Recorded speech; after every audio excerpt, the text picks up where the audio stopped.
welcome back. I'm now talking to the teen coach, Nomveliso, to tell us about her business and her business story and where it comes from. Welcome. Good afternoon, Yasmin. Okay, so let's get right into it. Yes. Teen coaching. Yes. What is it? Where does it come from? What's your story? Teen coaching, in simple terms, is a life coach for teenagers. Okay. Where it comes from is from my passion for empowering teenagers at a young age. And it's a term that I kind of put together. It's a common English word, but what I did was to turn it into a trademark and into a business for it to be more easily acknowledged and also easily known by parents and by teenagers as well. Okay. Yes. Where does this passion for coaching teens in particular come from? I grew up in the Eastern Cape. I was born in a village called Tsandane in the Eastern Cape with both my parents. My parents were both teachers, and they introduced me to youth work because they were involved in the village with youth work as well. So they would take me along to their meetings, to their sessions, and that's where it grew. And when I was 12 years of age, my dad stopped doing the youth work, and then I kind of took over from him. Okay. So that's how. So I kind of often say that it kind of chose me, teen coaching, and for teenagers, they kind of chose me, but then I just grew along with it throughout the years. And where it mostly comes from is the need for teens to be groomed at a younger age before all the other things add up and become much more difficult things to uproot. So you started doing this when you were 12 years old. Yes. Okay, so you started teen coaching even before you were technically a teen, right? Yes. You've obviously grown up. Yes. Why stay in that field? Why not kind of, grow with the market? Why not be coaching executives and adults now? The interesting thing is that before I created the term teen coach, I was working with adults and young adults in churches and communities. It was from listening to stories and issues that adults had that I realized that most of their problems came from their childhood. And I realized that most of the things that young adults are battling with could have been fixed when they were younger.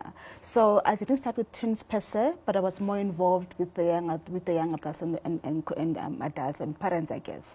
And I then realized there is a greater need for us to focus on teens specifically, to avoid us growing up into adults who have issues that have not been dealt with when we were younger. So then I changed everything and then moved directly to focus specifically on teenagers. I've worked in corporate, I've worked in different sectors, but there was much more deeper calling for me to move to teens because no one was focusing on that. Have you found that your passion has been more real and more ignited since you've been working in this teen space again? Yes, it has. The interesting thing was I was mostly in the non-profit space for the longest time, and then about 5 years ago I then moved to create a business format out of it because I realized there is a need to add value to what I'm doing and attach a price to it for it to be much more valuable. So along the years, there's been a greater need to focus on specifically creating value, including academics, including intellectual growth, including emotional intelligence, and including acknowledging that a child is a human being that is fully grown, but just that the difference is in age and time. And experience. And experience, yes. But you'll find that some teens are much more experienced than their parents. Yeah. So in certain aspects, yeah, absolutely, yes. absolutely. And kids experience the world in a different way nowadays. Definitely. So they need a different way of being spoken to, I imagine. Yes. So what is the big thing that drives you on a daily basis? Each time I see an article about violence in schools, that drives me. Okay. Each time I see a story about a parent who's depressed and raising kids, that drives me, because often pressure is given to parents to parent properly, but we seldom give support to the parent in terms of how to parent and how to manage their teens. We also give pressure to teenagers to behave like kids, and yet often there's no support or guidance given to them on how to behave in a proper way. So those things drive me. Do you find that the teens that you coach, okay, let me ask you the question in a different way. What is the shift that you see in the teens that you coach? The biggest shift for me is honesty, authenticity, and openness. Okay. Because often teens are very closed up. They don't talk much about their issues. And you find that the teens that are seen in newspapers as bullies are often those that have the deepest issues that they're dealing with. If I can get a teenager to talk to me about their problems within an hour, for me that's winning, because once they unlock their emotions on that space, they can achieve anything else in life. And most of my teens are graduates now and working, and that format worked in a big way, because once a teen knows that they are safe to talk to someone, they won't be judged, they won't be undermined because they're kids, they often relax and open up even more. And then once they open up, you're able then to plant the seed of success in them with much more ease, because they now trust you and you've won them over to their side.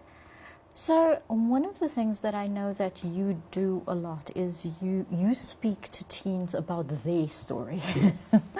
Yes. So how does their story come about, and how do you relate the story to them? What helps me the most is when I first tell my story.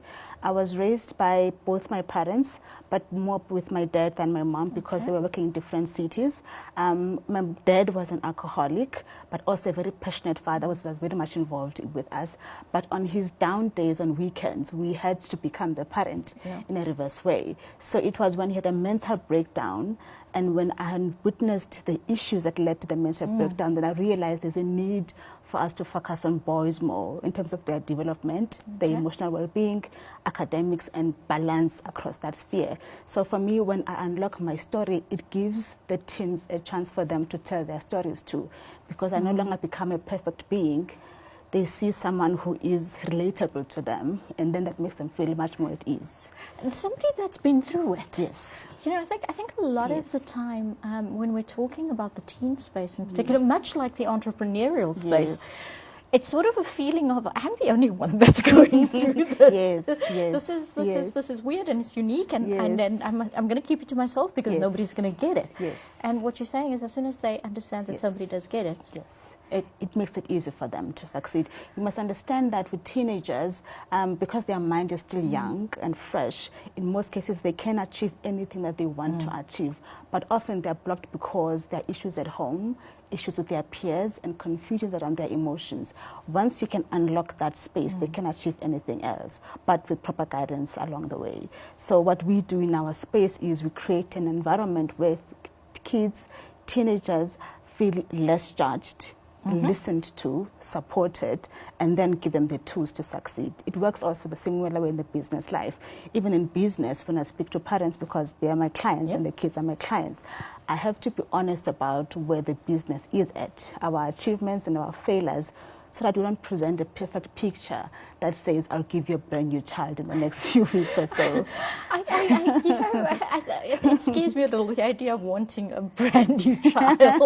Because, I mean, that child with that story is the success that is going to be in future. And that part of the story is going to be what drives their success in some ways, once they learn to manage it, I imagine. Yes.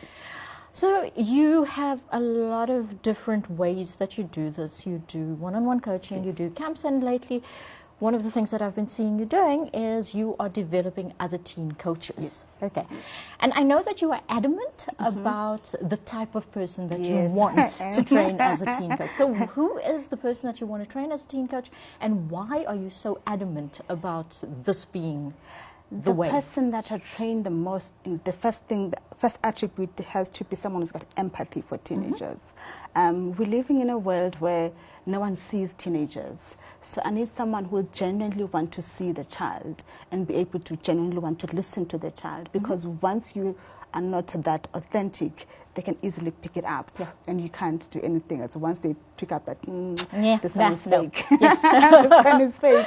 So I look for empathy and a passion and interest for teenagers as a basic foundation, and then I can build from that, because that one is quite more important. And also I look at authenticity. Are you an authentic person? Are you able to share about your strengths and your weaknesses with ease, and not feel like you have to present a particular perfect person, then once that is in place, I can build on that. Because what kids need is someone that they can relate to and not feel like they have to present a perfect picture of a child with them. Absolutely. So that's quite important. Absolutely. So in essence, you're looking for people that can present themselves authentically with their own story so that it can give this child the space to be themselves and create their own future story.